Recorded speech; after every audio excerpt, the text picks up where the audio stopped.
కూడా దగ్గర లేనటువంటి మాధవరెడ్డిని పిలిపించుకొని మాట్లాడి నీకు ₹1 కోటి ఇస్తా, అవసరం అనుకుంటే ఇంకో ₹1 కోటి ఇస్తా, ₹2 కోట్లు ఇస్తా, నీకేం కాకుండా నేను చూసుకుంటా అని చెప్పి భరోసా ఇచ్చి వకీళ్లకు ఎంత డబ్బైనా నేను పంపిస్తా అని చెప్పి కేటీఆర్ స్వయంగా మాట్లాడి భరోసా ఇచ్చి వకీళ్లకు డబ్బులు పంపించాడు. కేటీఆర్ డబ్బులు పంపించి బీసీలకు 48% రిజర్వేషన్ రాకూడదు అని చెప్పి కేసు వేయించడం జరిగింది. కేటీఆర్ హైకోర్టు ద్వారా అడ్డగించడం జరిగింది.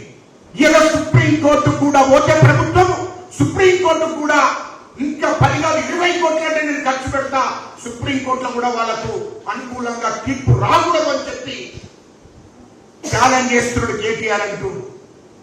ఇదేంటి బీసీలకు రిజర్వేషన్లు రాకూడదు, బీసీలకు రిజర్వేషన్లు వస్తే తెలంగాణ రాష్ట్రంలో వాళ్ళు అన్ని రంగాల్లో ముందుకు పోతారు, రాజకీయ అధికారం అడుగుతారు, రేపు బీసీలు ఎస్సీలు ఎస్టీలు ఏకమైతే ఈ రాష్ట్రంలో అధికారం వాళ్ళ చేతులకు పోతుంది అనేటువంటి కుతంత్రాలు చేసి కేటీఆర్ అయిన దొడ ఆ దుర్మార్గుడు బీసీలకు రిజర్వేషన్ రాకుండా చేస్తున్నాడు.